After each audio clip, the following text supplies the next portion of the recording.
art has always been more than performance. It's ministry, memory, and movement. If you've ever wondered how faith and creativity can coexist in a way that heals, if you're curious about what it means to lead with both conviction and compassion, or you simply believe that storytelling can change the world, then this episode is for you. Welcome to Elite Insights, where we elevate vision, amplify voices, and engage with purpose. I have the pleasure of welcoming my sister, Michelle. How goes it? It goes well. It goes excellent. Good to be here. Thank you. Thank you for making time. We spoke a little bit off camera. You're a busy woman. A little bit. And your team's been growing to allow space for you to do all things, because any leader of any organization at any level, I think you become a leader because you can do so much, right? You have the vision. A lot of times you can do all the jobs, and especially when you're creating new organizations, you kind of have to do all of those things as you grow. Yeah. So it's kind of like, all right, you grow to a point like, all right, how do I let go, when, where, and all those things. But I'm glad you were able to make time to absolutely. When I got the invitation to come, I was like, of course, that there's things you make. Like you said, we can be really busy, but then you obviously have to pull back and say, but I won't make time for that though. For multiple reasons, for how it serves me, for how it serves you, for how it serves us, for how it serves the collective us. So yeah, I'm super happy to take time out to come here today. Excellent. No, I appreciate that. And I always like to start our shows off of literally, what got you to this couch? What's your earliest? Some folks might have actually met me through Elite Collective, but some people have had the pleasure of knowing me previously. So what is your earliest Carlos Imani and or Elite Collective memory? Yeah, man. Okay, so this is going to sound so weird. So we've been in the same city for decades now. And I just remember back in, I guess, maybe C-Spot days or whatever, just constantly seeing this photographer, this handsome photographer, that was just out there taking the shots. And I remember just always admiring just sort of how in the moment you were at so many things that were happening around the town. And I didn't actually know you, right? And then I was getting ready to do something. I think maybe I was recording an album and I needed to get photography done for the album cover or something. And I hit you up some kind of way and asked you if you could. Probably on MySpace or something. Probably, right. And I hit you up and I was like, can I book you to do this photography? And you were like, yeah, of course. And you knew my work. And you sent me your price list. And I was like, okay, never mind. Because at the time, I'm independent, Absolutely. And, them dollars did not just come out of nowhere. They came out of my pocket. And I was like, I'll figure it out some other kind of way. But I still stayed a huge fan of just the quality of your work, the eye of your work. Like, you weren't just taking pictures. You were, like, creating stories with these pictures. And I was like, man, he's so good. And then fast forward, we just had lots of mutual friends. And so I just sort of got to know you. And then a couple years ago now, Acts on Stage produced Tia Nishay's one-woman show. And we needed to get the artwork going. And you were friends with Taco and Tia, and you were their photographer of choice. And I was like, finally, we have the budget, and I can call and work with Carlos. Now, that's not to tell people that you are inaccessible, right? But that's actually where the paths finally crossed, that we actually started working together. And since then, you're absolutely. And then I saw you, I think, do the video for Classic Eats Restaurant. And again, I was like, man, his stuff is so quality. He's such a great storyteller. And so just all the years of just watching your work and finally being at a space where I was able to just sort of interface with it.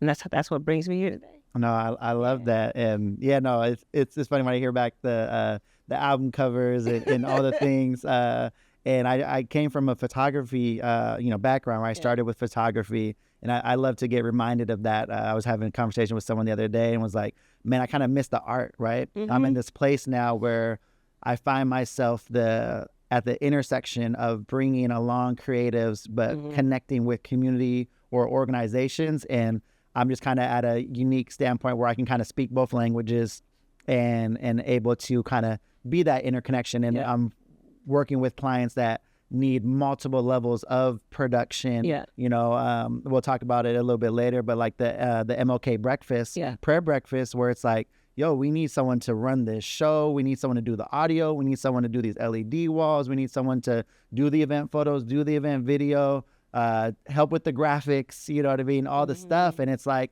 okay, that's like literally what I built Elite Collective to be, but I can't also then be the photographer and help run the thing. So it's like, okay, you know, this is my calling. This is my what I'm supposed to do at this time. But it's fun to get reminded of those days where all I had to worry about was my camera. I could just walk in, take some pictures of some smiling faces, and it was always just from a place of just like a service and storytelling. Like it's always just like it feels good to have people want me to tell their story visually, right? And that's I think people want, especially the kind of places where you show up and help tell the story.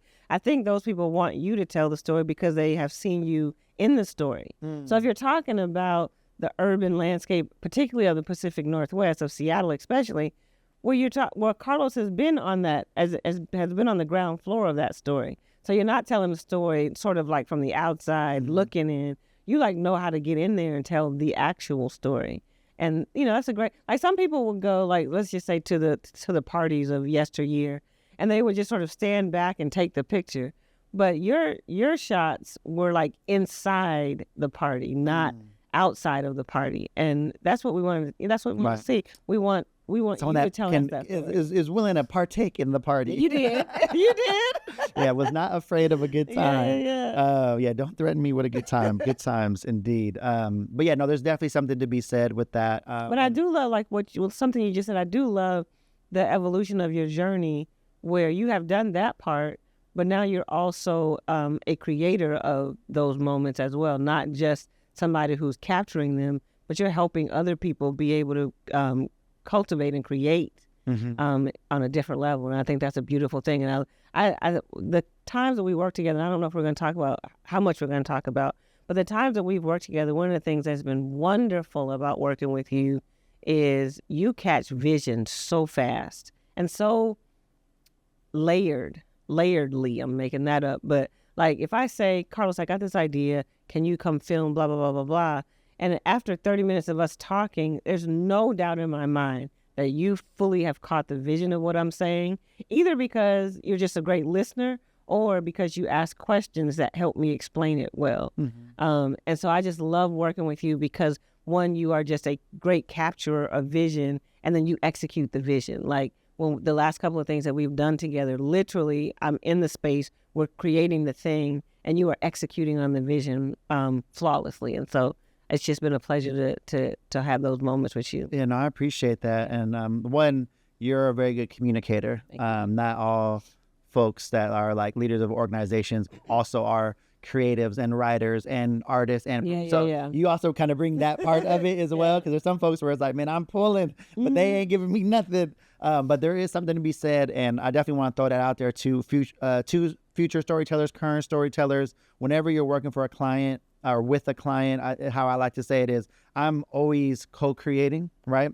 And unless I'm like literally just doing something for myself, and I just go out and I want to take a picture of this mountain or whatever, like I can own that. That's my vision, my whatever. But most stuff, especially if you're getting paid to do something, your job, your task, your calling is, you have an idea, you have a vision, I need to bring it to fruition.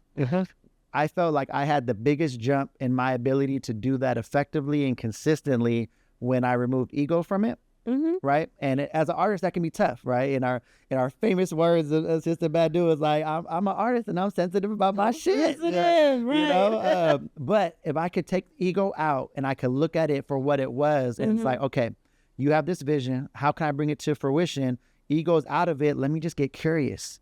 Why do you want this to happen? Right. And that's a big part of it as well. Because maybe there's a better way. Right. And I need to know that I don't have the best way, but let me make sure I fully flush out these ideas that you have. And my main thing that I always kind of get to is, who do you want to, what do you want to say, and who do you want to say it to? And that could be done. You could say that visually. You could say that with words, through music, through experience. What do you want them to feel in that moment that they're receiving whatever it is that you want to give them? And then from there, we can kind of build, that's the foundation of what do you want to say, who do you want to say it to? And then we can kind of build, well, how do you want to? And what's the goal? And how do you want them to feel? And what do you want to get out of it? And all those other things. And I think if you lead with the curiosity, leave the ego out, you can really get to what your client's vision is. And I think that's kind of what's been my kind of thing that's been working for me and able to get that is like, be that listener. Don't listen to talk, but listen to comprehend and listen to be curious, right? And try to really get there. Because as that creative, it's like, what's your goal? Like, are you doing this to help people? Are you doing this to build your portfolio? You know, do you want to be sustainable? Like I tell people all the time, it's like, okay, yeah, you might have had the better way to get there, but how bad do you want to be right? Sometimes you got to lead them along their journey to get lost, to then find, you know, the new path out of there. And there's, you know, something can be said for that journey. But no, thank you for trusting me with a lot of those projects. And yeah, let's actually kind of dig into that. I think that could be helpful for folks. You know, we had the Tia and Shed, which was dope. Taco Tia, loved them. They officiated my wedding. I mean, those are my people, for sure. So when I got that call, I was like, absolutely, let's make this happen. And being able to capture that. But then if we fast forward, one that popped in my head was, let's talk about that Juneteenth event at the scene in South Park. And if you guys ain't been, get to the scene in South Park, get you a little whatever you need, and it's gonna be good. But yeah, talk about your vision with that. Yeah, so the scene in South Park is my husband and I's coffee shop, real small, intimate cafe coffee shop down in the neighborhood of South Park. South Park is considered marginalized, was not unincorporated, but certainly off the beaten path. Off the beaten path, you know what I mean? And so we were looking for ways that our little cafe could not only sell great beverages and food and, you know, be a workspace, that kind of thing, but also how might we elevate cultural experiences in that neighborhood. And so we are the only ever Black-owned business in South Park neighborhood. And so when we were getting ready to enter into our first year, and Juneteenth was coming around, we were like, you know what, this is our offering to this neighborhood that is from ourselves, right? Is culturally who we are, the Juneteenth commemoration. And so we're a small cafe, and I was like, you know, we have seen such an incredible display of artistry with the Tiny Desk series on NPR. And I called you and I was like, hey, what if instead of a Tiny Desk series, we did like a tiny coffee shop series or a small cafe kind of series where we literally bring not huge necessarily, but we bring a full band in here, put them behind the coffee bar and just like film it like a Tiny Desk concert. And again, that was one of those situations where I'm explaining it. I had the point of reference for Tiny Desk and you were like, I totally get it. And so we just sort of worked with this young college student, which it was kind of her project to help us produce it. We called Danelle Damon and the Greater Works Choir and a whole bunch of other stuff. We had an artist and we had vendors and we had the food. And we just sort of basically had this incredible first of its kind Juneteenth event down in South Park. And then we filmed it like it was Tiny Desk. And so now we have that to share and to show. And that place was packed. Yes, it was packed. It's a small place, so obviously it's gonna be packed fast.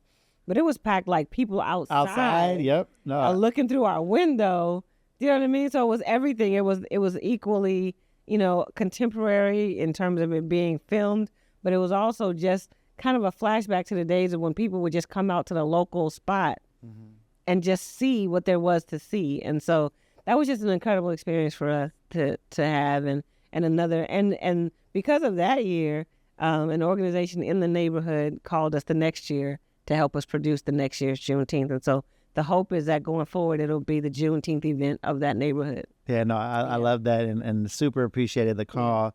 Like for me, coming from the photography standpoint, like I was always at all the events, right? So it'd be, you know, cultural events, but I loved being able to do the musical events, the concerts and things of that nature. And I've always had a affiliation with music. And I tell folks all the time is like, if you want to find joy, find a way to live off things that you love to do, right? Because I mean, obviously we got to live or whatnot. And if you can find that crossing point of something you're good at and something that you love to do, you'll find joy in that intersection. For me, a lot of times that's in and around music.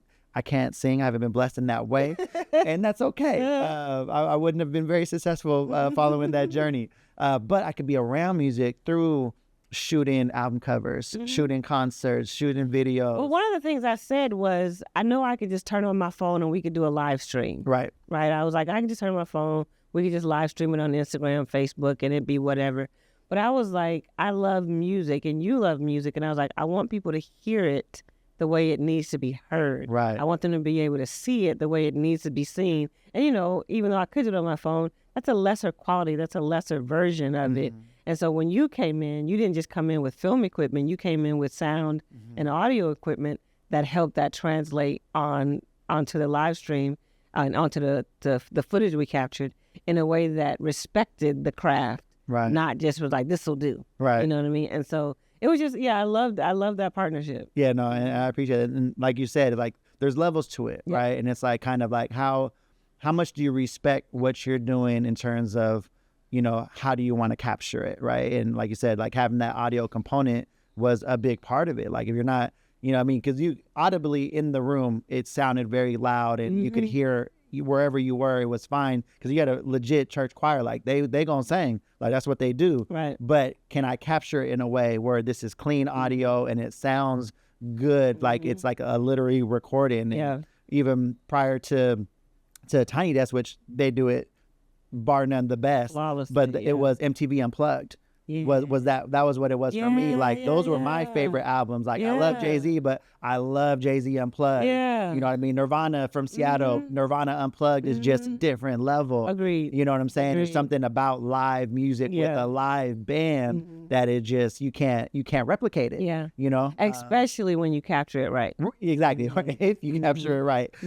So to be able to have your vision of wanting it, and then for us, like, all right, how are we gonna do this? All right, you know, boom mics and this and that, and trying to, you know, make it work. And like I said, we were on coffee tables. It was so funny because when we were having our consultation, you were like, I'm gonna put a mic here and a mic here and a mic here, and I was like, do we need all that? Right? Because then I was kind of like, do you need all that? And you're like, yeah, because I want to get the drums and I want to get the this and I want to get the that.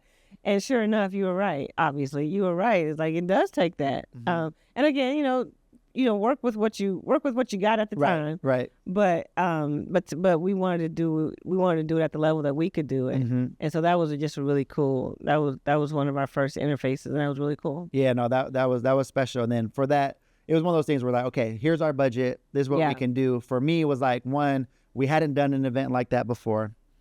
I loved the idea of the event, and we weren't doing anything else with a lot of that sound equipment on that day. So like to professionals out there, if you have that client, it's like, for me, it's like, man, if it's just going to be chilling in storage, why not deploy it if it can lead to something better or make that the quality of it better? You know, let your client know like, hey, here's the value of it, just so you know what we're working with. Because, you know, equipment don't grow on trees either. But it's like we met that moment like, yo, we're going to bring it in. We're going to make it work. And it came together. Like they showed up and showed out that the entire choir and the band was amazing. You had the, like you said, that synergy with the folks outside and the food and the people. I mean, it was just dope. It was fun. Like everyone that worked for my team was like, man, it was so cool being here. Like, and you know what was also cool about it was like, you know, at that point, Juneteenth. So Juneteenth kind of went from this small thing that maybe happened in every if you had a grandma from Texas,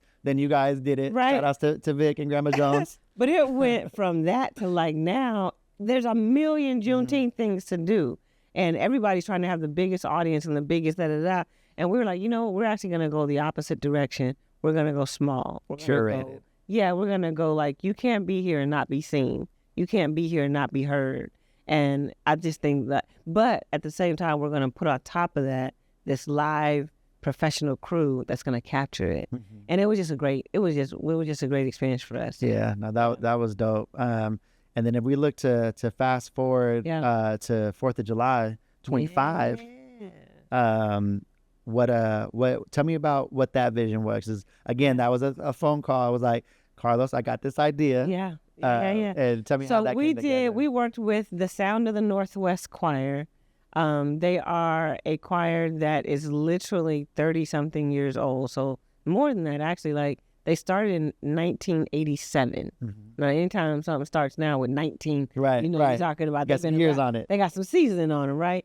So they started in 1987, and their forte is Negro spirituals, right? That's what they do. So we've both seen tons of choirs that do tons of contemporary, big, performance, dance performance kinds of stuff.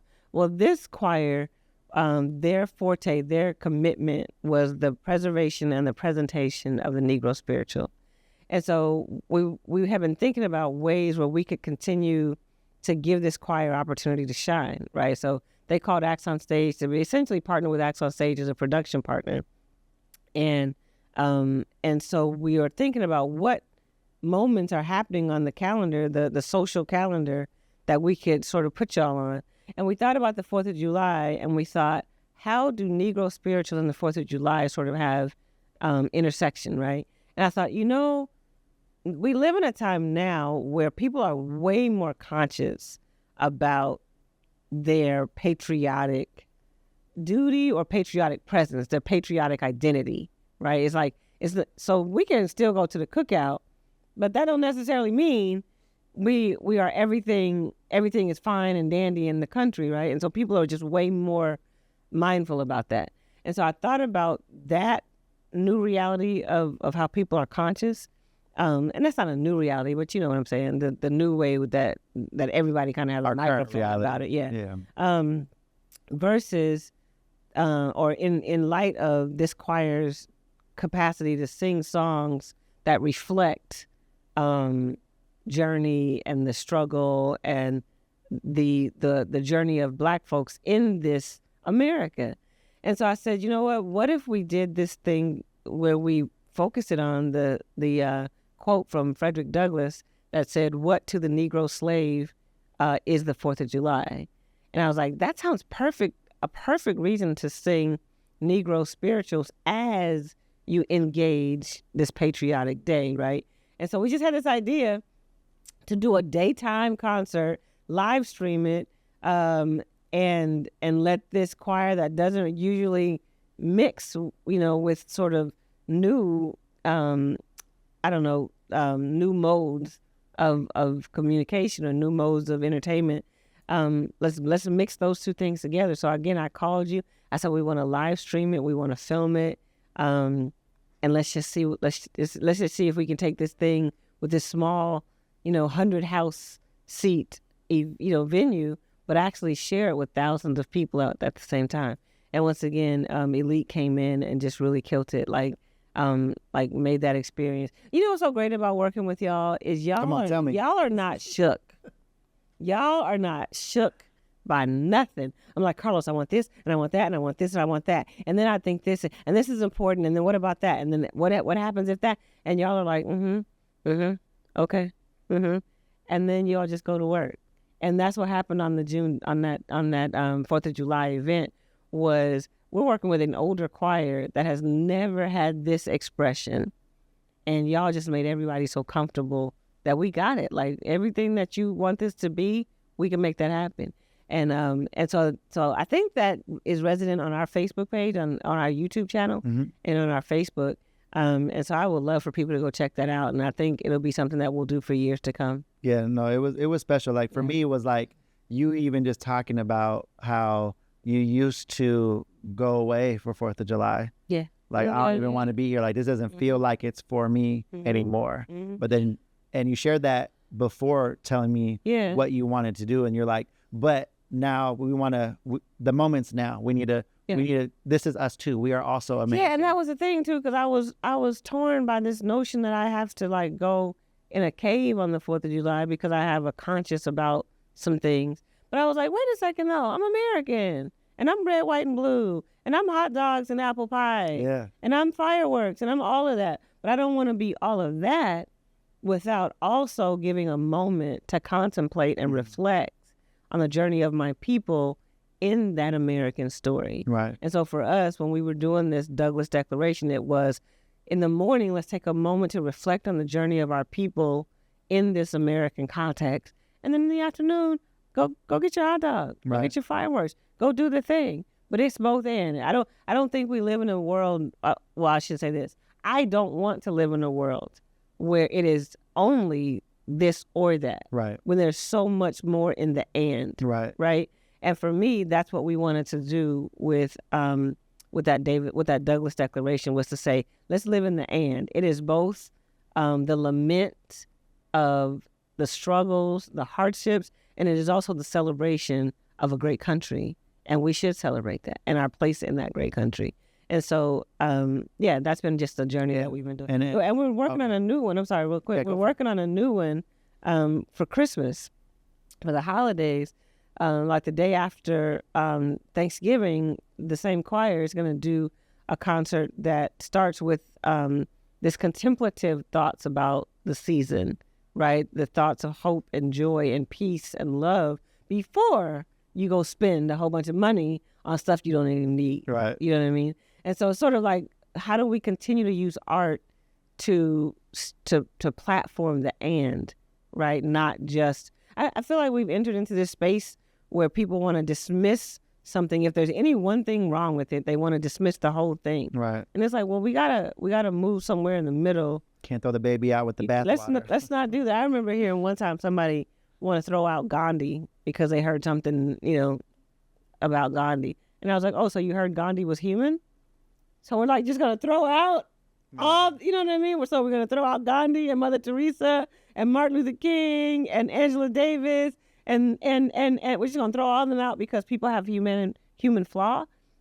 And I was like, I don't want to live in that world. I don't want to live in a reality where that's what we're reducing these moments down to.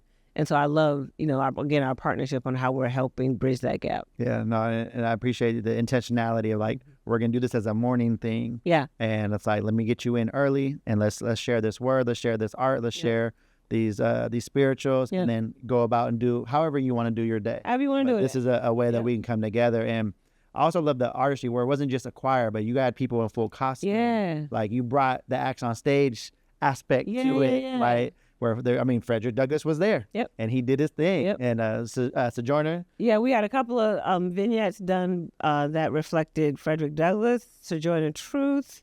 Was it Stokely?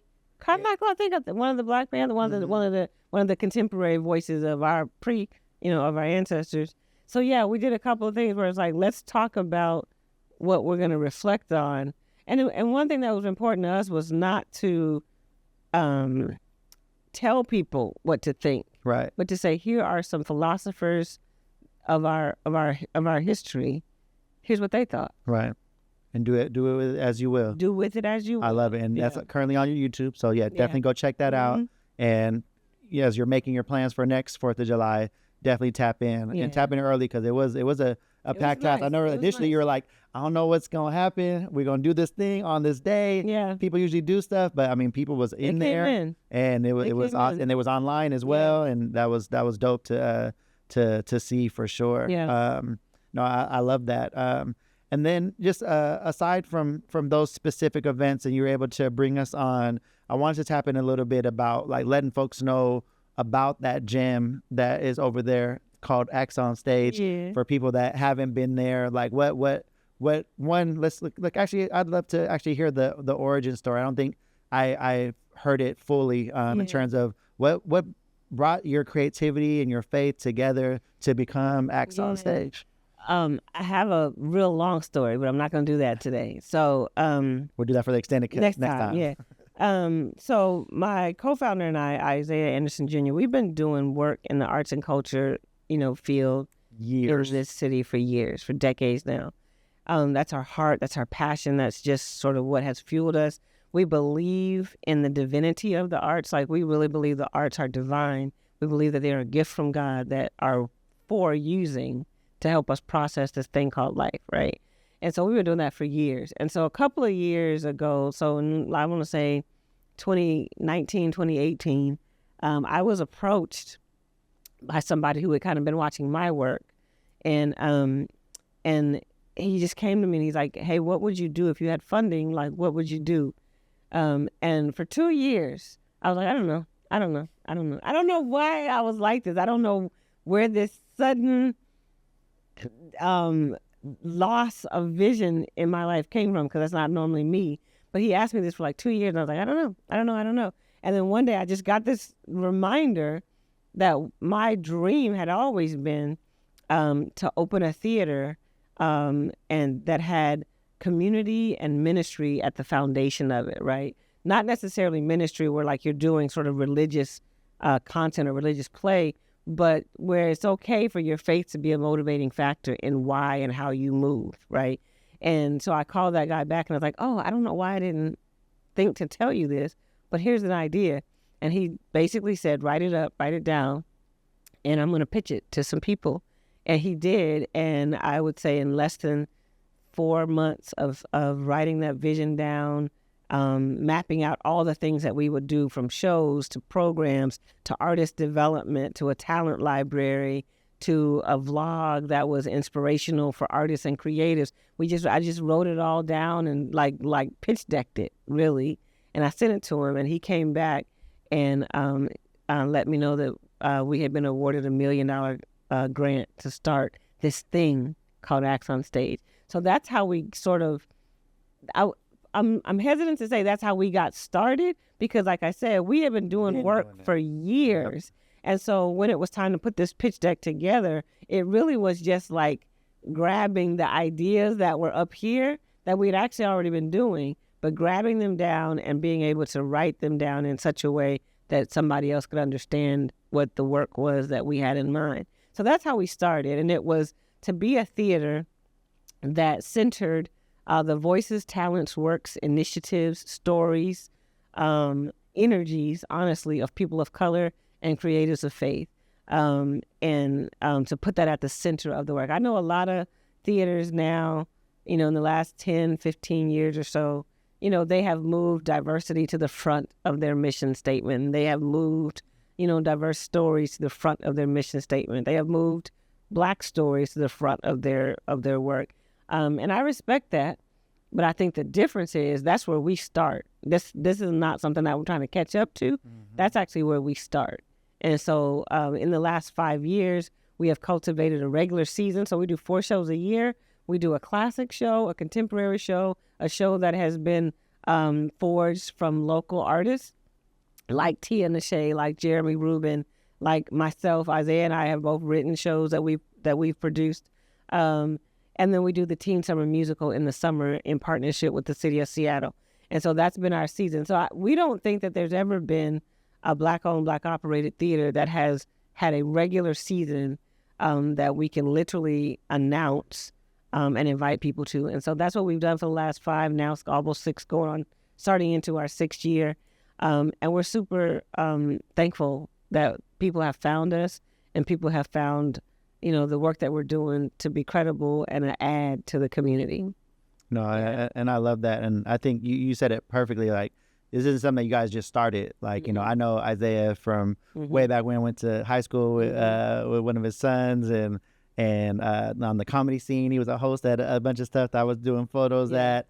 But also at the same time, he was always summer musical, right? And that had always been part of the DNA of the city. If you're from Seattle, you've been around, that's always been a staple every year. And it's funny, the connection with it, because this particular summer was special because a lot of my friends' kids were in it. And it was like, it was just that season, right? Where it's like before, it was like, oh, that's dope, cool thing that the kids are doing, support it, maybe check out the show. But this is the one where it's like, oh man, there goes Harlem, there goes, whatever. It's like, oh, those are the babies. And now I have a 5-year-old, like, oh yeah, this is gonna be a path for you. So it hits a little different. And isn't that a beautiful thing that we have something that people can look forward to and say, my kid is 6 right now, but in 2 years, I'm definitely sending them to the musical. That's where I want them to, to sharpen. If they are a creative, if they are an artist, that's where I want them to get their legs. Yeah, no, absolutely. So for me, it's like hearing what you're saying is like, you guys been doing the work, and this was just an opportunity to kind of put it under an umbrella and put it into a building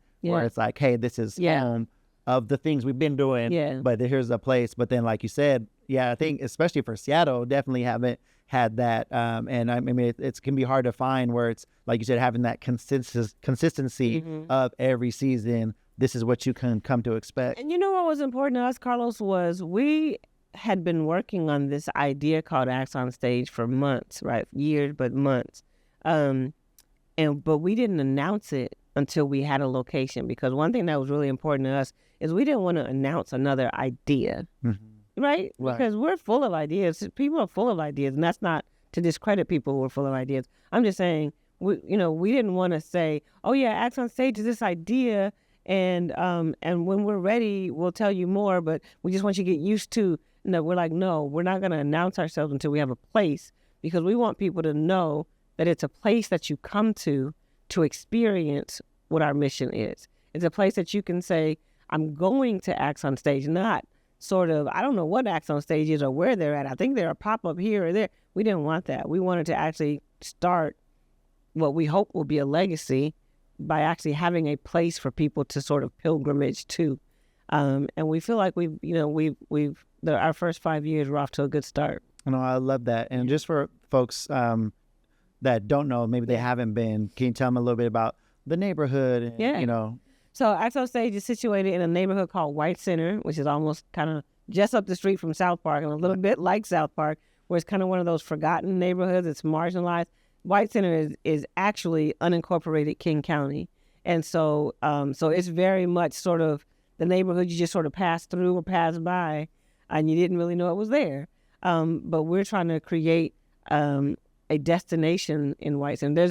There are a lot of people in White Center who've been doing amazing work for years, and we're joining them to help bring vitality to that little neighborhood. And so we took an old church, renovated it into a theater, and that's the space where not only do we do 4 shows a year, but we also do programs year-round. So we do artist development programs year-round now. So we have classes for kids 8 to 18 years old in acting, singing, dancing, and piano. And it's all free because we got funding to do it. And so we've had as many as 80 kids in our programs twice a week doing those things, singing, dancing, acting, playing piano. And one of the things that we are invested in is contributing to the lifeline of artists in our community. A lot of times what happens in communities, especially communities of color, is you'll have sort of these spark moments where you have tons of musicians and singers and bands and photographers and whatever. You have tons, and then all of a sudden it gets down to just a few, and then there's this little window of time where nobody knows where they went. Nobody knows where they are. And it's because there's these gaps in passing it down. There's these gaps in passing down the gifts and passing down the passion and passing down the work even, right? And so what we're doing with our Renaissance 20 program is we're trying to not let that happen. We're trying to say, we're going to take, 80 or however many kids, teach them piano, teach them dance, teach them acting, teach them singing, so that our community is less likely to have a vacuum or a void of creatives. We think it's really important for every community, but especially ours, to have creatives, because a lot of times the voice of the activist, the voice of the prophet, the voice of the one calling out in the wind, right, is the artist, is the creative. And we don't ever want to see our community without that voice, right? Without that work, right? You want to see that spark go out. And there's definitely something to be said for that. How I've seen it is like you'll have that coach, that teacher, that whoever that's been doing it, and it's like, man, you can only do so much, right? What happens is they don't have support, right? Whatever that support is, finances, community, a tribe. If they don't have that support, they will burn out, and you'll wonder where they went. Right. And where they went is to save themselves. Right. Right. They're like, I can't keep doing this out here by myself without. And then you just want me to keep showing up, and I can't because I just don't have the sustainability for it. And so we're trying to create, a mechanism. Yeah, trying to. You guys have created. And I think there's something to be said for the infrastructure. Yeah. Where you have the support, you have team members. You have a growing team, as we say, and it's dope to see. And then that's one of those things of like, okay, folks, you guys have saw a challenge and have met the moment. And what does that look like in terms of how people can support? In terms of like the person, the foundation, if you work for, some kind of company that's looking to be supportive of other community stuff, like how do people engage with you guys to support? In terms of supporting acts on stage? Yeah. Well, first of all, we would love for folks just to become a part of our universe and let us become a part of theirs, right? So go to our website, go to our socials, our Facebook, our Instagram, and just join our mailing list, subscribe. Just do that first. For free. Because that's free. Yeah, tell a friend to tell a friend. Right, just tell a friend, and you connect with what we're doing so that you chose to connect with what we're doing. We didn't, you know what I mean? We didn't okie doke you into it, right? And so first, just do that. Just connect with what we're doing. Start to see the work and to see the benefit of the work and the meaningfulness of the work. And then at every show, I get in front of the audience and invite them to become patrons of Acts on Stage, people who monthly make contributions to the work that we're doing. Again, because we are trying to change the trajectory of so many people in our sphere. One of the things that's really important to us, and this shows up in our programs as well, is we value the artist, the intellectual property of the artist, the creative property of the artist. And a lot of times, especially in the Black community, everything is like, hey, can you just show up and do this for free? And it's like, I've worked on that craft. I've actually worked on the thing that you want me to show up and just do. I actually worked on that. I actually spent time on that. Or I'm just naturally gifted at it, and that has a value too. And so one of the things that becoming a patron of Acts on Stage does is it helps us create resource for artists and creatives so that they can consistently create quality content. We value that. Everybody that's in our shows is paid. Everybody that's on our crew is paid. Not because we just got it like that, but because we value what artists bring to the community. And so becoming a patron of Acts on Stage helps us do that. We just recently did sort of a count, and this feels like a flex, and I don't mean it that way, but I really think Acts on Stage right now is the largest employer of Black folks, especially, but people of color talent, artists and creatives and technicians in the city of Seattle. And I say that because all the kids in Teen Summer Musical are paid, our staff is paid, our crew is paid, our actors are paid, and again, that's at the tune of 4 or 5 times a year. And we're really proud of that. We're really proud of that. And so however people want to come alongside us and support that, we welcome it. No, I love that. I said it's like you guys are intentional about that. And I think that's goes to say is because you and Isaiah are performers, are artists, are creatives. So I think knowing that you've gone through those paths, you can literally look back and like, all right, let me help your journey out. Because there was a lot of times where you did it for a little bit of nothing. Exposure. Oh, yeah. Or nothing. And so we understand that. I've told people plenty of times, I was like, listen, artists will come to me and say, well, they can only pay me such. I was like, okay, well, you have a decision to make. You decide, do you want to do it? If you want to do it, go do it. Whether they pay you or not, go do it. And then figure out how to make it work for you, right? But at the same time, people also need to see that this work that artists are doing has a value property to it. Absolutely. And if we don't value it, it will go away. Yep. And we don't want that. No, I love that. Imagine a world where we never had James Baldwin, or we never had Maya Angelou, or we never had Whitney Houston, or we never had the Winans, or you know what I'm saying? Or we never had the Amanda Gorman. Or like, imagine a world where all of these things. I remember hearing Senator John Lewis one time say that the civil rights movement definitely had a movement, but it was the arts that gave it its wings. It was the songs and the poetry, and the Harry Belafontes and the Sidney Poitiers and the Ozzy and Rubies that gave the movement wings, because the art helped explain these really large concepts. The arts really helped explain. No, I love that. And it's something like we had talked about off camera before in terms of just having that communication around resources, right? Where we know and understand, me coming from the production side and you as the business owner or the person that wants to put on the production, of having those candid conversations. And how I always like to lead with stuff is like, hey, I want this work is important to me. Like I always say, like Elite Collective is here to support mission-driven organizations, and that may show up as different things, but tends to be nonprofit organizations or folks that are just passionate about what they do. We do other work with other entities, and again, appreciate that work. But what I find most fulfilling is when I'm helping somebody else tell their story that they're super passionate about. Yeah. And then it has this other secondary effect of like helping the community, making the world a better place, all those things, right? But at the base level, we all need to operate and we got bills and stuff, but it's like, hey, let's have a candid conversation. And I'm usually leading with, this is what I want and this is what I need.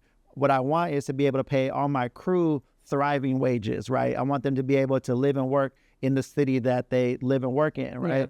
But there's also, hey, this is what I need. And we had made a joke of like, need is basically off the couch money. Yeah. Like I need this amount because it's going to cost me gas and parking. And, it costs $100 just to leave the house these days. Don't send me home with the lesson I came here with. Right. But to have those kind of conversations, and it's like, look, I understand every project can be a little bit different and budgets can come and go, but if I'm committed to helping you tell your story in the way that it needs to be told, because I personally feel like a lot of our stories don't have that production value that really minimize the story, where it's like all we needed was some lights and camera and it's just as good as any of these other people's story. We just didn't have that production behind it. So a lot of times we find ourselves being that bridge of like, look, I got it in storage, let me just bring it out. What are we working with? Okay, cool. That lets me know I can bring 3 humans to this shoot. We'll throw in some extra equipment. We'll make it work. And there's other times like, Los, we got the grant. Let's make it work. All right, cool. I can bring the whole crew and make this happen. And to say that where you're developing these creatives. So if you're someone that's out there that could benefit from having creatives at your whatever thing, is think of it in that way where it's like, we don't want to be disrespectful in the sense of like, I ain't got nothing, but it's like, whatever you have, throw that on the table. Let's see if we can make that work and know that, hey, I want to build to, this is what I want. And a lot of them just don't realize, hey, how much does it cost to have 3 musicians and a singer come and open up my event, right? I like the idea of it. I've seen it at other things. I had no idea that, hey, you need $1,500 to make it worthwhile. And then when you break it down, like, look, I got 5 band members, like that's only $300 each. And then then it's like, oh, that makes sense. Like they got to practice. Like they don't just be born knowing these songs. And even if they didn't have to practice for your thing, right? They've been practicing. Yeah, they've been practicing. Yeah. So just because you're not paying me for today, you're paying me for the 1,000 hours that we put in to produce today. 100%. You're not paying me for this book. You're paying me for all the hours that it took me to write this book, right? And so and that, I feel like that's teachable, right? I think our communities, right, are often we have a history of we're just all together and just everybody throws something in the pot, and I value that, right? I really do. You cannot talk to me about showing up for free because I've done decades of that because I value that, and that's not the thing that makes me move. Like getting paid is not the thing that makes me move, right? It's the thing that makes me keep moving, but it's not the thing. So it's not one, again, it's not one or the other. It's the and in the middle. And I think that's something that we are teaching our community to value the artist. One of the things that's so important for me to talk about on a regular basis is how there's this thing called the 40 developmental assets. Have you heard of that? I haven't. It's called the 40 developmental assets, and it's a research that happened over a huge swath of time. And it basically said that there are 40 things that a kid needs to positively develop through life to become, healthy citizens of the world, right? And they list out these 40 things. There's, 10 that are internal, 10 that are external, 10 that are cognitive, 10 that are emotional, that kind of stuff. So it's a whole bunch it's this list of things that are assets. And the only programs that check all the boxes of these 40 developmental assets are arts programs, right? Not sports programs, not classroom work, not jobs. The only programs that consistently check all the 40 developmental assets, like, reading comprehension, social skills, emotional intelligence, community, faith, cultural identity. The only programs that constantly check all the boxes are arts programs. And I want people to see art as that important to the development of our community. It's not just entertainment. It's not just, was that a good show? I wish people could see the journey that the actors take when they're doing a show. I wish people could really we have a show coming up, Detroit 67, and our actors have been rehearsing for 10 weeks before they put this show on. I wish the audience could see the journey that they have to take to put on this show, because that journey is checking the boxes. Like, there's got to be some emotional intelligence, some bonding, some vulnerability, some cognitive, some psychosomatic, where your mind is connecting to your body in a way that only happens in these kinds of spaces. And so I just really want people to know how important the arts are, not just to the development of the community and to the luxury of the community as an asset to the community, but also to the shaping of individuals who practice it. No, I love that. I feel like there's a grant waiting to be written to support that. 'Cause in my head, it's like it's documentary of like, maybe we start next summer with the music, summer musical, and follow those kids. Because I know exactly what you're talking about. Like, it's literally watching petals open up over a summer. Yep. And it's amazing to see, and being able to capture that. I can only imagine what it could do to have other kids see these kids that are, at their level, opening up and like seeing that, oh, that can be done. I can get through this or whatever, right? And following it along to the fall show and following that journey of those people. So let's talk to our folks in that realm, and I think that could be something special that we could capture for sure. But yeah, no, there's definitely something to be said about understanding, like, it's not tonight. Like, we appreciate you guys coming out for the 7 o'clock show, but it took 10 weeks to get to this 10 o'clock or the 7 o'clock show, and understanding like the village that it takes, the writers, all the people that help put that together. Now that's amazing. To have just that comprehension with it. So realize and appreciate art for what it is, and support art, and hire art, and pay art, all the things, so we can continue to go. To the artists, make good art. Make good, period. Good art. Make good art. I think it was something we had talked about earlier, where it's like, be vouchable. Yeah. That's something that we need on a shirt and as a bumper sticker. And it's one of those things where it's like, man, if you are committed, basically, I can't believe in you more than you believe in yourself. That's something I preach to everybody. Like, I can't want it for you more than you want it for yourself. I'll teach you everything I know about photo, video, this. I kick doors open and hold it open for you, but I can't make you go through it. I can't make you do the work. I can't make you want it more than you do. But if you are willing to do that, I will, talk your name in rooms that you ain't in and help you get those things. But like you said, it's like, you got to be vouchable. You gotta want it. You got to do good work. You got to do good art. I spent a lot of time, before the acts on stage, music was my, main thing. I did, recorded a lot of albums. And one of the things that people don't see when they listen to that music is how many takes that artist took to get you that sound. And that's the journey that artists have to take, right, to do it. And that is the vouchability. That is like, did you do the work? I did do the work. Right. I did do the work. And I'm proud of the work I did. I love that. And I think it's work that we can do together. No, I love that. And speaking about your names in other rooms, I wanted to just give you some flowers for stuff that you've personally done for me and Elite Collective. But I wanted to talk about the MLK prayer breakfast, right? I didn't even know it. I get this call and they're like, "Hey, are you available for this date?"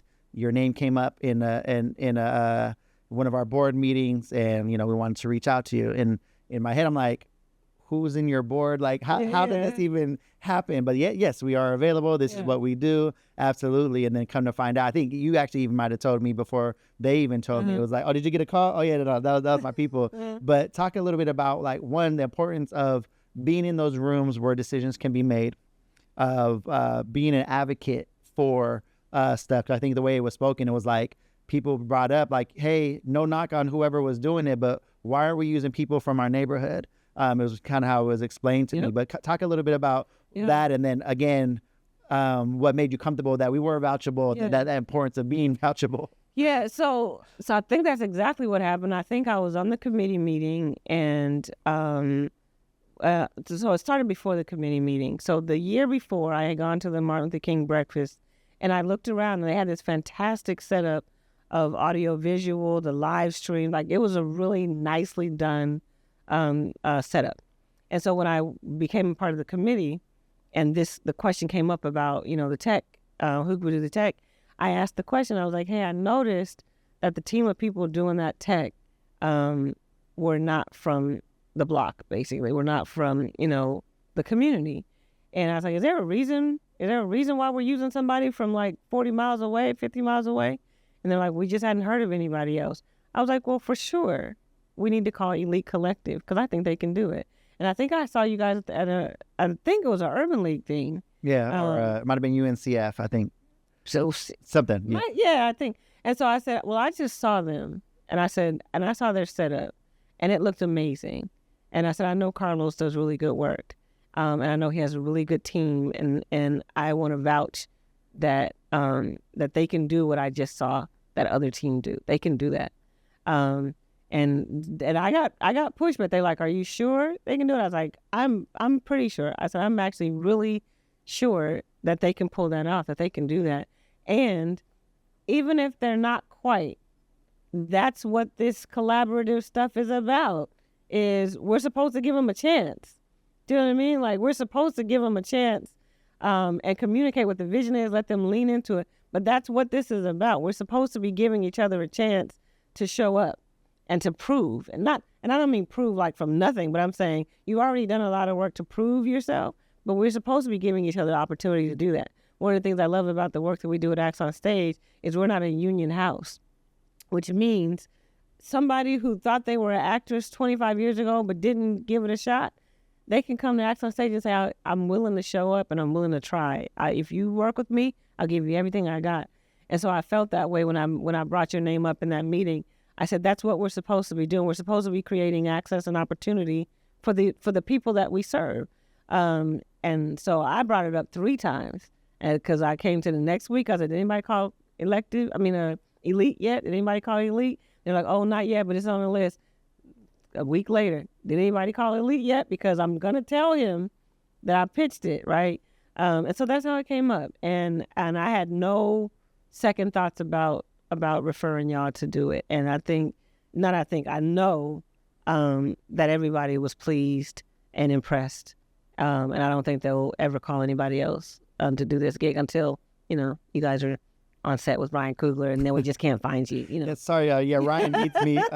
Black Panther 5. Yeah. And there's something to be said where it's like, you always have to be ready for the moment because you don't know when it's going to happen. So it's one of those things of like, you can't, as a great philosopher said, you got to stay ready, so you got to get ready. Get ready. Sick freak. That's right.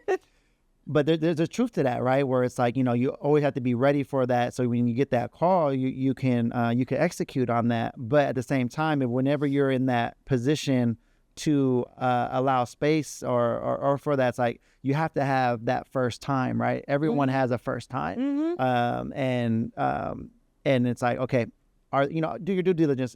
Are they ready? Is there anything that's comparable that can show that they're there? Meet with them. Obviously don't go blindly into these things. Right. But it's like, if they've never done it, it's like, how can they ever do it if they've never done it? What's funny too is when I first brought it up in the meeting, the person who was leading the meeting said, oh, I know Carlos. And in my mind, I was like, how do you know Carlos and not know that he could do this? But sometimes somebody has to vouch for you. Somebody has to sort of sponsor your name, speak your name, and say, well, you should know him this way. Because sometimes we can also just be so familiar and comfortable with each other.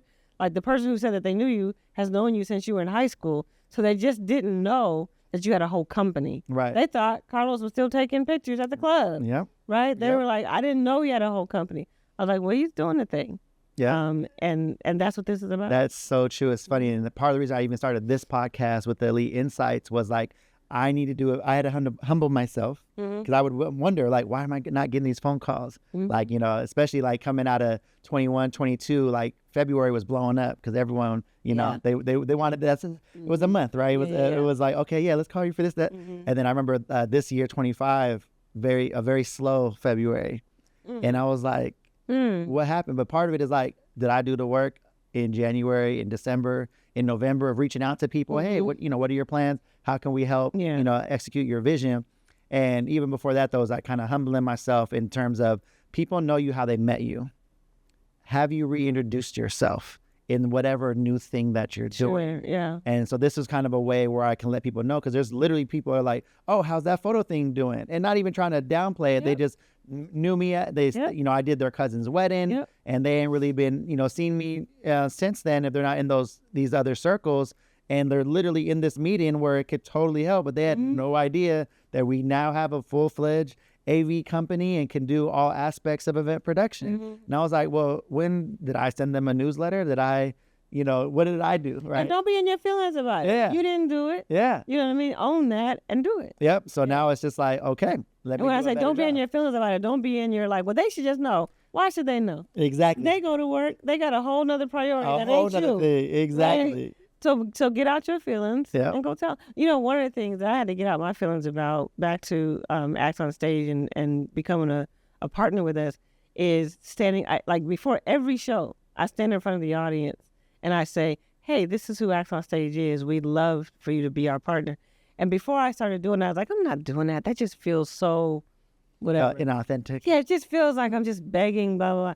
And I was like, but to not do that is to assume that all these people just suddenly know you and know your work, and that's a bit of an arrogant assumption. Like, in what world should I just assume that people are scrolling around the internet on this big old internet and they just found my work, right? And so take yourself out of it and say, you know what, I need to tell them what I do, so that I know it was told what I do, and there's nothing wrong with that. I know, absolutely. Yeah, absolutely. But it's also good when people can vouch for you. Absolutely. So moral of the story is be vouchable. So stay on your craft. Always look to level up. Do the best that you can to reintroduce yourself. Talk about what you do. Create content about what you do. Share what you do out there. And it's not about being boastful, but it's like literally like you could be providing value, solving a problem for someone that didn't know they had access to you. And then also if you're in a room that can be a decision maker, don't be a gatekeeper. Like, you know, let me, hey, I know someone that can do the thing, and put your people on. So I think it's a yes and. It's the and. Live in the and. Yeah, live in that and of be vouchable, and then also put your people on when you can. Yeah. And I think that was a really good fit. We've had the pleasure of doing it now. We're going on to year 3. We're planning on it now, going into this next season, and we're excited. I love that. And thanks to you for bringing up our name week after week. And yeah, no, it's been a blessing for sure.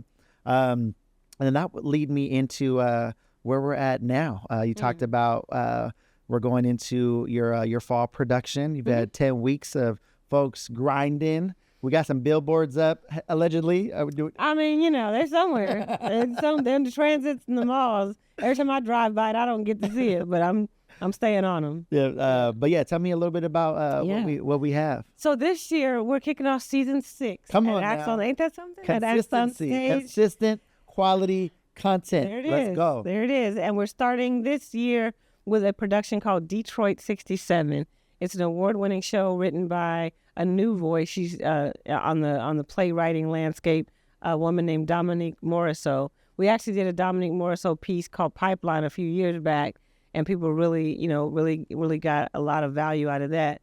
But this time we're doing Dominique's production of Detroit 67, and it's this incredible, back and forth about a time where the music was amazing and the music was creating identity and positivity, but it was also at a time where the riots were not necessarily negative, but they were speaking to something of that was negative. And so it's like the best of music at the worst of times, or having a house party while the city is on fire. And so we're excited about that run of show. It starts November 14th. and it goes to November 23rd. Right in the middle of it, on the 17th, we have a Pay What You Can show, a Monday night show. A lot of times we call that the industry night show. A lot of times people who are in theater or in the industry of the performing arts, they don't ever get to go see anything because they're working. And so we've added a Monday night show to our lineup so that those people and whoever else can come. And that's actually our Pay What You Can night. Literally go on our website, pick that show, and pay whatever you can. And we're super excited about it. It's a 10-show run. Tickets are selling well. And we're just looking for it to be a great time. If you know anything about Isaiah Anderson Jr., you know that this music is the music that makes his heart beat. So, he's directing the show, but he's also, directing the playlist at the same time. And one of the things that is so fun about a show at Acts on Stage is the audience engagement. Like, we literally tell the audience at the top of the show, don't nobody come here to be silent. Don't come sit here like you got to just, hold it tight and keep it together. We want to know that this is a communal experience. This is not a thing where you come consume a show and then leave. No, this is a thing where for an hour and a half or two, we're having an experience together. And so I cannot wait to have the experience of this show with this subject matter, but also with this music in the backdrop. I'm excited about that. We have a cast of 5 people who have run the range of work. Some, this is like they're veterans in the craft, and others, this is their very first time. And so it's a really cool experience that we're cultivating there. We're going to have some food on most nights. Miss Helen's Soul Food Bistro will be our concession vendor. And we're just excited to welcome the community once again to our space. So we really hope people show up and come enjoy that show. I love that. And it sounds like it's just one of those things where, like, art imitates life imitates art, all those things. And you're talking about Detroit 67, and yet here we are, we're in Chicago, in LA, in every city, there's folks in the streets. Yeah, the crazy thing about this play is literally this play sort of centers on when the National Guard were sent into a city to calm it down. Right. And it's like, how is this not 2025? Right. How is this not what we're looking at literally right now? And so, one of the things that Acts on Stage really cares about is that our work is meaningful and transformative, right? Again, that is, of course we want, anytime we put something on stage, we want it to be entertaining, but we also want it to be entertaining at a deeper root where you walk away chewing on it like, what does that mean? Like, what do I do with that? What can I do with that? And I think this show is definitely going to give people, a lot to chew on. Yeah, no, I love that. And who would you say, who is this play for? Ooh, certainly, I would say middle school and up. It's got a little spice. It's got a little spice in it for the baby. So I wouldn't bring the babies to this one. So like, if you could do Lion King, then you could do this in terms of like spiciness. Yeah. So I would say it really is for anybody outside of the babies. And I think it's for people who, again, want their art to reflect something for them to contend with, right? This play, not only does it have a lot of themes about race and racism, about culture and class, but it also has some notes about identity. It's an interracial cast, and so this is a show that sort of brings some of those things to the fore, right? And a lot of times, Black folks go talk over here, the white folks go talk over here, the Latinos go talk over there, the Asians go talk over here, and it's not always an opportunity where, no, we can actually all come together on this same show and have a conversation about identity and about race and about culture and about class. And we're going to use this one show to sort of have that unpacking.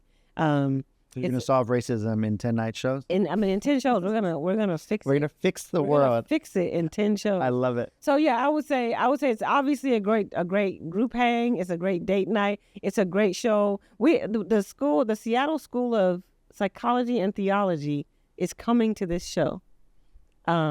They are coming to this show as an organization because they wanted to take this show as an act of study for their students. I love that. And so it's everything from a date night to a psychological theological study. So to literally, him, her, them, everybody. Yep. I love it. Yep. And then best place to get tickets. Yeah.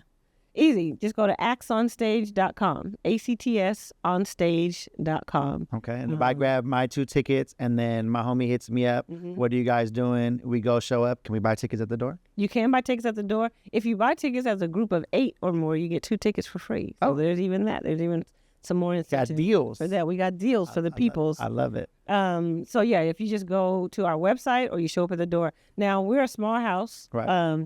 So showing up at the door is, I wouldn't advise it. You can do it, but yes. I wouldn't advise it, but you can.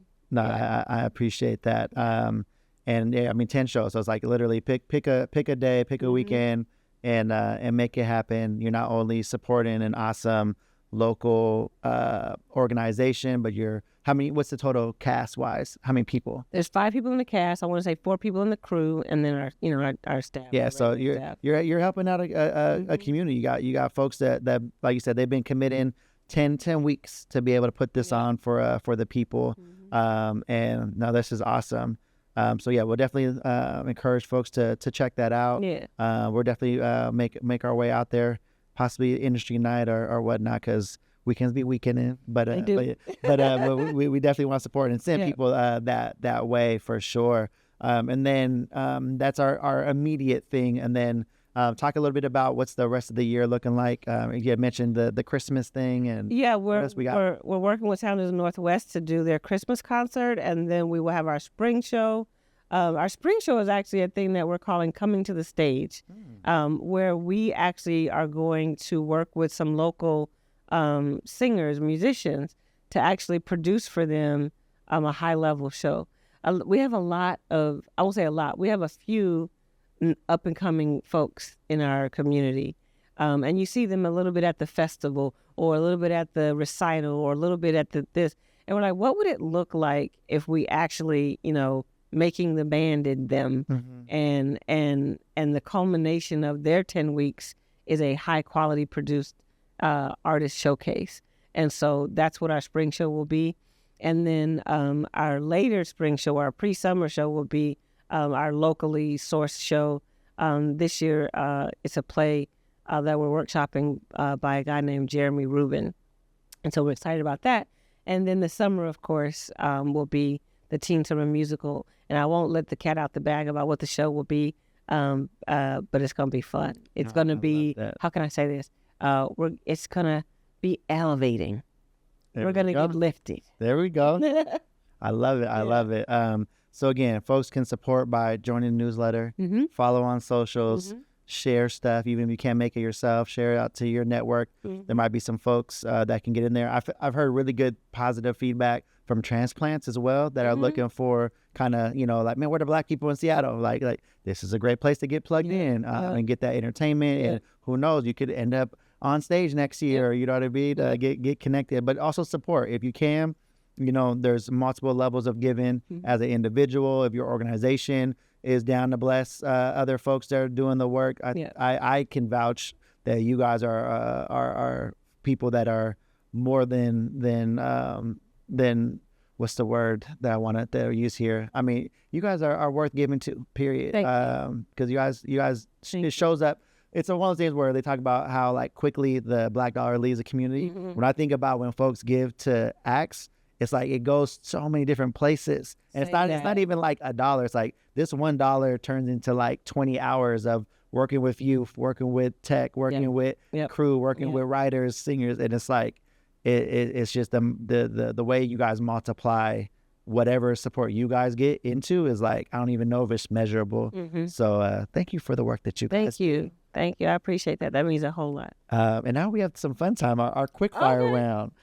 So just a quick little things as we end out. And thank you. This has been a great conversation. Likewise. Hopefully one of many.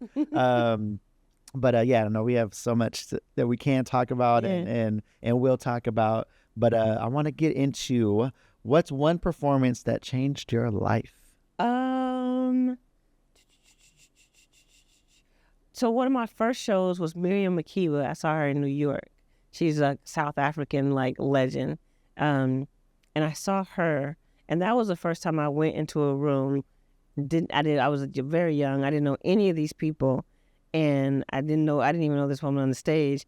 And I went to this play with my mom, and this show with my mom, and more than what was happening on the stage, I noticed the whole room of strangers just agree to take a journey together, and that really did something in my psyche. That really mesmerized me, that what happens on stage when it's done well can transform and transfix a room in a way that's positive. And so and the second time that happened was I went to see Usher, and the same thing happened. And I was like, all right. Like, okay. I see. Yeah. I see. I love that. And there's something to be said of like, take your littles to these places, because you never know the eyes. Like, it's not just like how you had mentioned. Yes, it's a great date night. Awesome. But if you got a little person in your life, a niece, a nephew, a neighborhood kid, your own kid, take them to stuff like this, because you don't know the doors that could open. You don't know, like, what will it mean to that little black kid, that little black boy or black girl or whatever ethnicity they might be, to come in that room and see a stage of people who look like them doing an amazing presentation. Like, what will that do? Or what would it do for them to be in a room with a bunch of people that look like them or feel like them or are of their community, and they see something amazing happen? Like, take them to those things. Yeah. Oh, that's dope. Yep. What's a dream guest artist you'd love to work with? Ooh. I mean, Ava DuVernay comes to mind. Oh my gosh, that's a really good question. Man, just all the people. All the people. You know who I'd like to know about us? I would like Jay-Z to know about us. I wish Jay-Z knew about us. I wish the Obamas knew about the work that we're doing. And because, again, I think that there's more to what we're doing than just putting on shows. I think we're moving the needle. And I think I would like us to be associated with people who know how to move needles like that. And so I wouldn't necessarily just want to work with celebrities just to be working with celebrities. I want to work with people who know how to take something of quality and exponentiate it. Right. So those are the kind of people that, you know, what you guys are doing, like literally every city in America could benefit from having their own acts on stage, for sure. Yeah. So no, I love that. What's a go-to pre-show ritual or playlist for you guys? Ooh. I know a pre-show ritual for us is we all gather in the theater. Isaiah gives some notes. I might give some notes. And then we just take a moment to silence ourselves and just have a group prayer. Like that's become a pre-show ritual is that. And another pre-show ritual for me is maybe about 20 minutes before we're ready to open the doors, I just walk the whole space. I go from the theater down to the concessions, up to the office, check the back. Like, I just kind of walk the whole space, asking myself, what experience are people coming here to have? And, you know, have we created something that people should want to come to? So that's sort of my final walk of the space is I'm not just walking the space to see if we got hoodies in the merch. I'm walking to see, are those hoodies hung in a way that says, I'm proud of that. Right. You know what I mean? And so that's one of my... I love that. Rituals. Attention to detail. Yeah. What's your favorite seat in the house? Front row, balcony, backstage? Front row. Well, in our house, front row. No, actually to the side. Actually up front, but to the side is my favorite in our house. Yeah, and that's the only house that matters right now. There we go. So. There we go. And then in one word, how would you describe the energy at Acts on Stage? Ooh, joyful. Joyful. Yeah. Yeah. And when I say joyful, I don't mean just like funny. I mean, we come there and our team works really hard. Like, because we're a small team, everybody wears multiple hats still, right?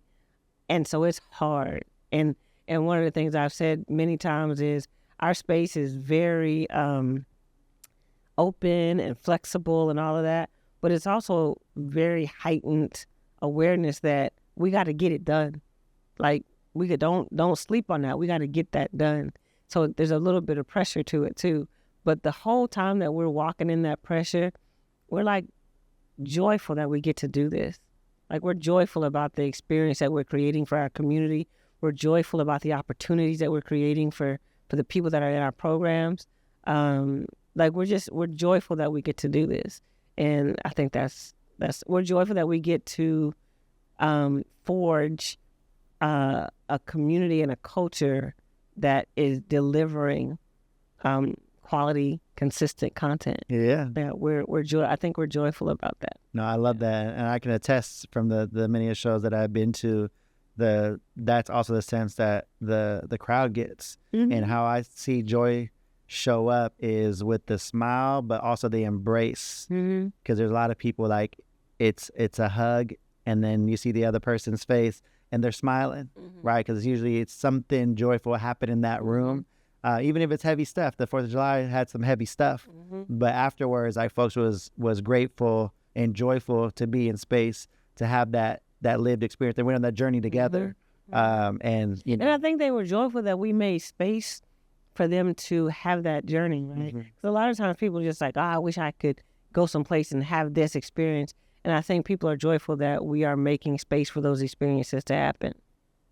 No, I love that. And then, I think we pretty much covered everything. You know, follow you guys on all the socials, actsonstage.com or .com. Mm-hmm. And, you know, we'll have the details in the description and whatnot. And again, man, check them out. Follow them, like them, share them, support them. Be a part of it. If it's something that you've been 20 years out of it, and you just want to give 10 weeks and give it your all, hit them up, come to a casting, and support the journey. And thank you for doing what you do, and thank you for being here today. Thanks for having me. I appreciate it. Thank you for what you're doing. Oh man, my pleasure. And again, guys, thank you again for joining us with the Elite Insights, and we'll catch you next time. Peace.